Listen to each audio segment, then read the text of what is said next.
उनके आकाओं के आका बैठकर हमसे सलाह लेते रहे हैं कि हम कैसे चुनाव लड़े। उसके आका होंगे मोदी जी, उनके साथ हमने काम किया है, तो इनकी बात का क्या जवाब दें? तो उनकी बातों का जवाब देकर उनको जरूरत से ज्यादा सम्मान नहीं देना चाहता हूं।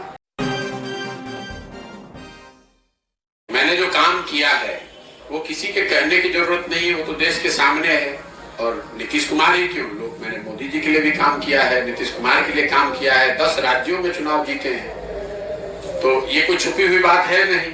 और नीतीश जी हमको क्या धन देंगे? अगर हमको धन कमाना होगा तो इतने बड़े बड़े राज्यों में मुख्यमंत्री लोग जीते हैं, सरकारें जीती हैं, जिनके जीतने में हमने कंधा लगाया है। तो धन की तो बिहार में ना उतना पैसा है, ना नीतीश कुमार की पार्टी के पास पैसा है जो हमको धन दे देंगे। धन कमाने और ये जो काम किया है वो डंके की चोट पर किया है, अपनी समझ, अपनी विद्वता, अपने परिश्रम से किया है। किसी का 1 रुपया चोरी नहीं किया है, किसी का डाका नहीं डाला है, अपने परिश्रम से, अपने प्रयास से, अपनी मेहनत से, अपना पसीना बहाकर उस चीज को खड़ा किया है। देश में उस विधा को खड़ा किया है। उससे पहले कोई जानता ही नहीं था कि ये भी कोई विधा है। आज 20,000 से ज्यादा, मैंने वो काम छोड़ दिया 2 मई 2021 को, राष्ट्रीय स्तर पर मैंने घोषणा की अब ये काम नहीं करेंगे। इसके बावजूद देश में 20,000 से ज्यादा बच्चे वो काम कर रहे हैं। उस चीज को हमने शुरू किया है। अगर आपका अपना विचार हो सकता है कि वो सही है या गलत है, लेकिन जो काम किया है वो तो पब्लिक के सामने हो, किसी नेता के कहने की थोड़ी ना बात है। और हमने वो अपने स्तर से किया है, हमारे पिताजी ने नहीं करके उसको दिया था।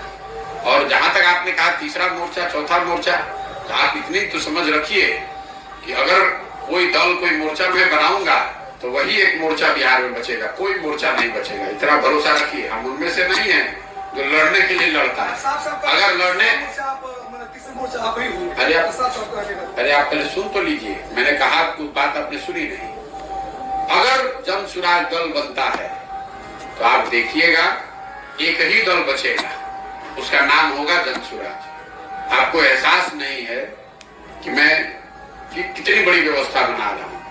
अब ये जरूर है कि ये बनाने के पूरे प्रयास में संभव है कि लोगों का मन ना हो, लेकिन अगर लोग मिलकर इसको बना देंगे तो उसके जिताने के लिए बिहार में आपको किसी की चिंता करने की जरूरत नहीं है। उतनी समझ भगवान ने हमको दी, हमने काम वो छोड़ दिया है, उसकी समझ नहीं छोड़ी है, तो उसकी चिंता मत कीजिए। और जो टीवी पर बयानबाज बने हुए हैं राजनीतिक दलों के नेता, उनके आकाओं के आका बैठकर हमसे सलाह लेते रहे हैं कि हम कैसे चुनाव लड़े, तो उनकी बातों का जवाब देकर उनको जरूरत से ज्यादा सम्मान नहीं देना चाहता हूँ। जो भाजपा का कोई प्रवक्ता होगा, वो उसका आका यहाँ पर जो राज्य का लीडर होगा, उसका आका दिल्ली में बैठता होगा, उसके आका होंगे मोदी जी, उनके साथ हमने काम किया है, तो इनकी बात का क्या जवाब दें?